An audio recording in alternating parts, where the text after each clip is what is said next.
De volta com o Bandeirantes acontece na conversa semanal que temos aqui com o Cid Torquato, que é o presidente do ICOM Libras, vinculado ao poder público em diferentes momentos da história, sempre cuidando de acessibilidade e tudo que diz respeito à vida da pessoa com algum tipo de deficiência. Oi, Cid, como é que vai? Boa tarde. Boa tarde, Ronald. Boa tarde, Zaidan. Boa tarde. Ronald, antes de mais nada, eu queria dizer o seguinte, que esses nossos boletins aqui quinzenais estão repercutindo muito bem na comunidade, né, das pessoas com deficiência e no movimento político das pessoas com deficiência. Que legal. Estão me dizendo, eu recebo ligações ou mensagens dizendo a importância desse espaço, estão gostando muito e parabenizando a Band por abrir esse espaço que não existe em nenhuma outra rádio.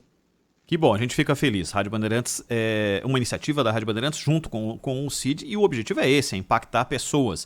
E a gente quer fazer isso, de novo, falando de um tema que se tornou conversa dentro da casa das pessoas, porque as aulas vão voltar a ter a presença dos alunos. Pelo menos esse é o objetivo do governo do estado.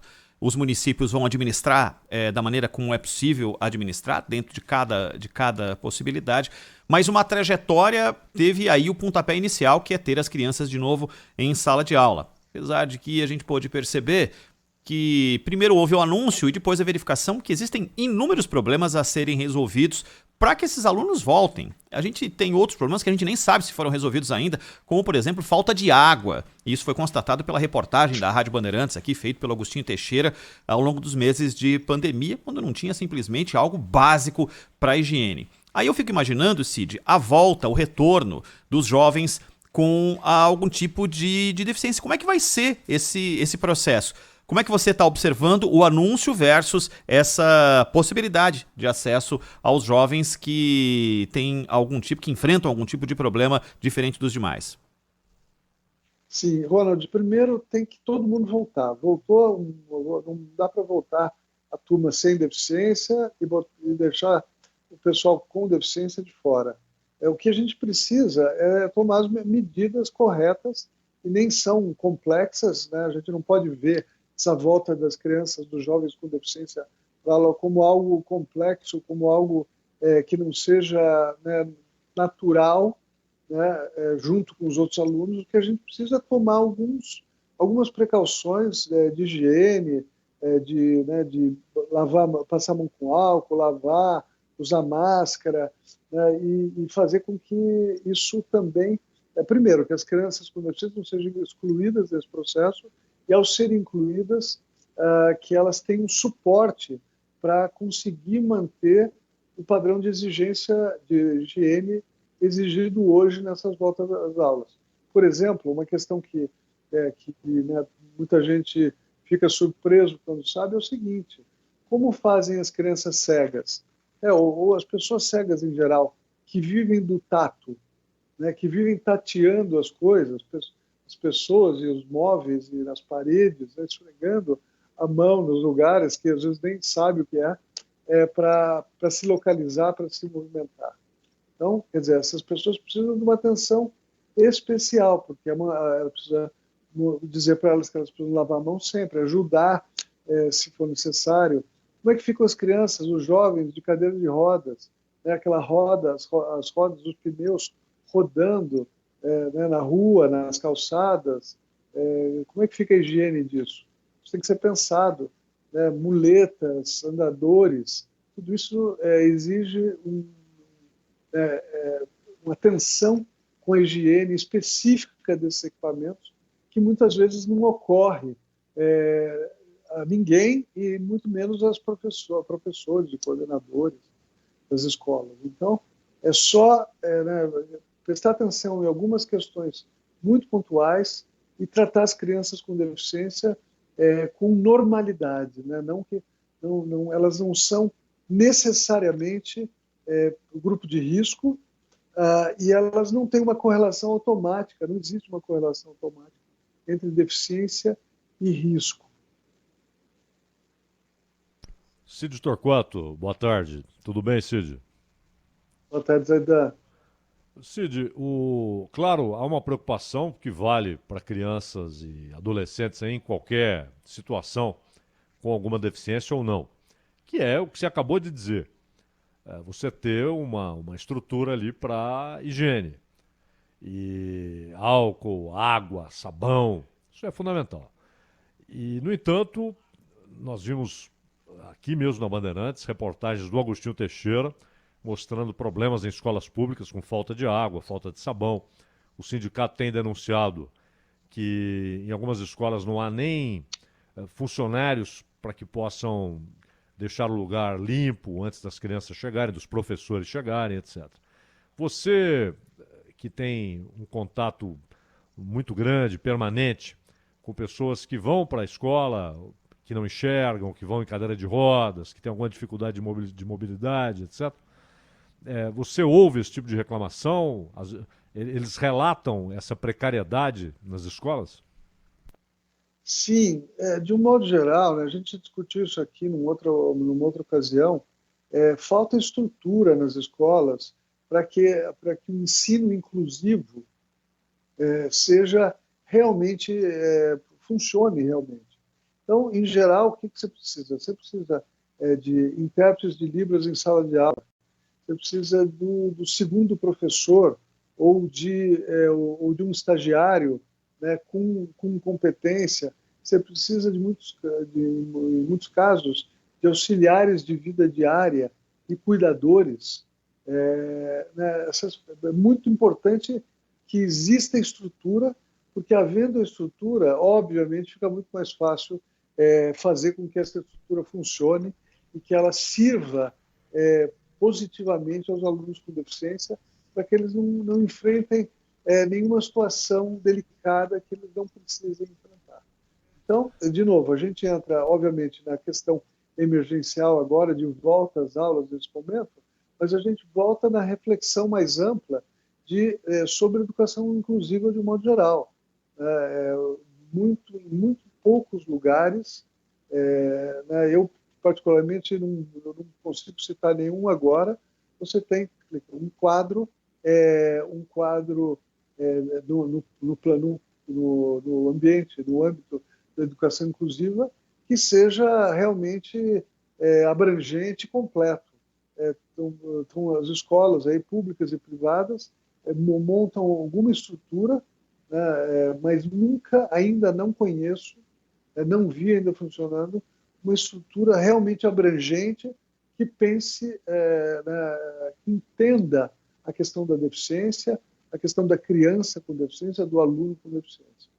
Então, a gente, de novo, tem a questão específica agora, emergencial, o pessoal está voltando às aulas na segunda, mas a gente cai na questão da falta de estrutura histórica com relação à educação inclusiva.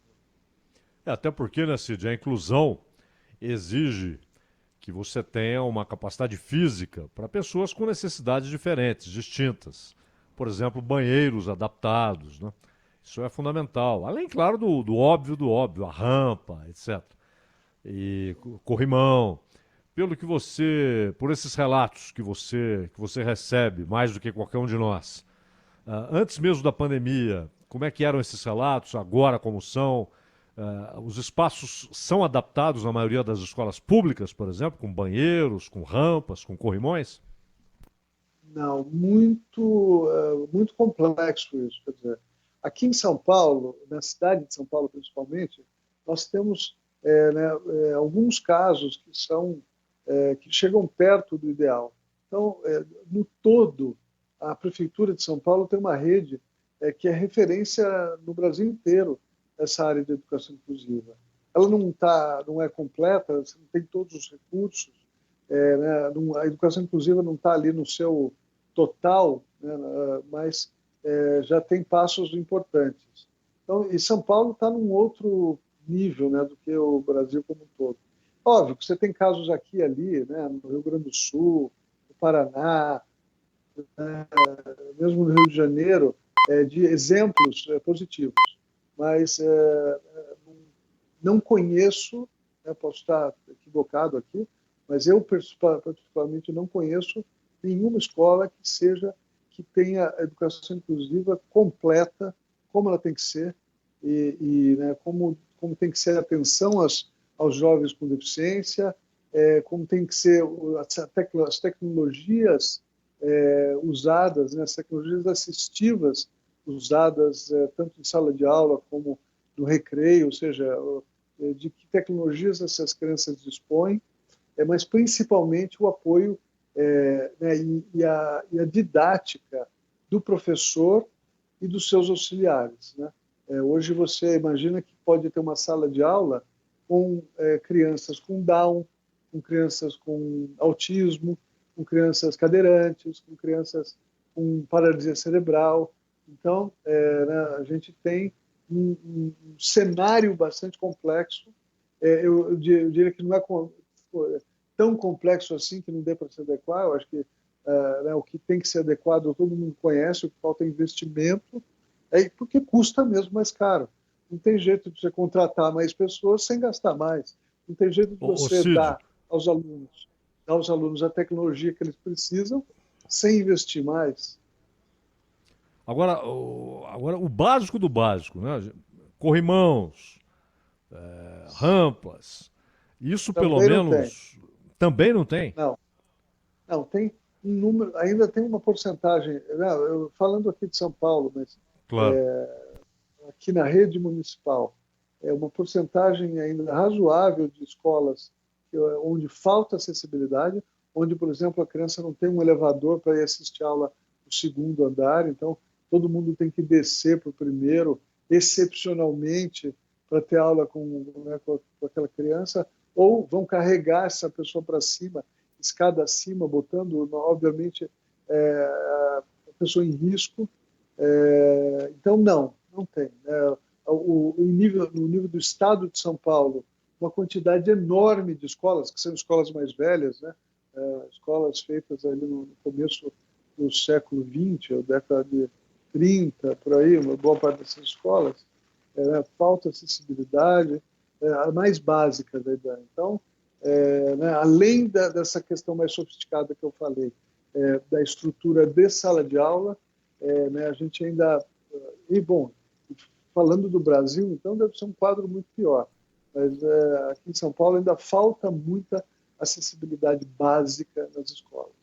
Ô Cid, para fechar de minha parte, a escola permite, quando isso acontece, evidentemente, a possibilidade do jovem com deficiência se sentir no ambiente que deveria ser em qualquer lugar, como um reflexo da sociedade, está participando de maneira igualitária com outros jovens da mesma faixa etária. Você consegue avaliar para a gente como é que está o sentimento do jovem com deficiência, a vontade de ter de volta esse convívio com outros jovens, e a gente não sabe como é que é o dia a dia? Muitos são carentes e talvez não tenham acesso a uma série de outras coisas, e a pandemia limitou isso ainda mais. Qual é o sentimento do jovem com deficiência e a vontade dele de retornar ao convívio dos demais? Bom, ele quer, obviamente, voltar, mas o sentimento é de carência. Deixa eu dar um exemplo que eu criei quando estava na prefeitura, na Secretaria da Pessoa com Deficiência aqui de São Paulo, né, até dezembro do ano passado. Nós fizemos algo com os alunos, com uma parte dos alunos da rede municipal, que foi fundamental. A rede municipal aqui de São Paulo tem 18 mil alunos com deficiência. 18 mil, é uma quantidade tremenda, né, de alunos com as mais diferentes deficiências. O que nós fizemos? Os coordenadores, professores, escolheram mais ou menos 600 alunos com deficiências variadas. E nós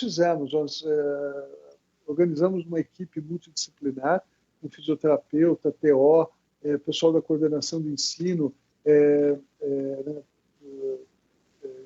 pessoas que lidam com tecnologia assistiva.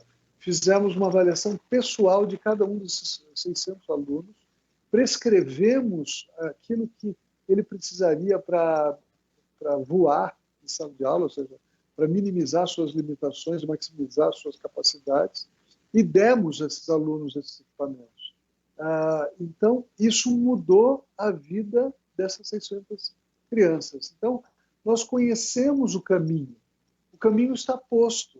Né? A Secretaria da Educação da cidade de São Paulo conhece o caminho para fazer essa inclusão plena e para que não existam diferenças gritantes em sala de aula com relação às crianças com e sem deficiência. Então, na verdade, agora o que precisa é aplicar, é investir, né, dar trabalho, mas é o único caminho de a gente conseguir uma educação realmente né, inclusiva. É tratar cada pessoa, cada aluno de forma individual. Então, se isso for feito, eu já fiz uma parte da minha gestão, isso está aí para ser continuado pelas gestões, pela atual e futuras, mas nós já conhecemos o caminho, vamos aplicá-lo agora.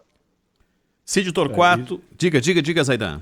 Só para dizer, senhores secretários, né, de educação, municipais, estaduais, corrimãos, rampas, banheiros adaptados, é o básico do básico. Além de tudo isso que o Cid falou, elencou, como fundamental para que haja inclusão de verdade, né, Ronald? Exato. Deixa eu só diga, um Cid. último comentário. Imagina, e questões às vezes bobas, né? Não nada sofisticado.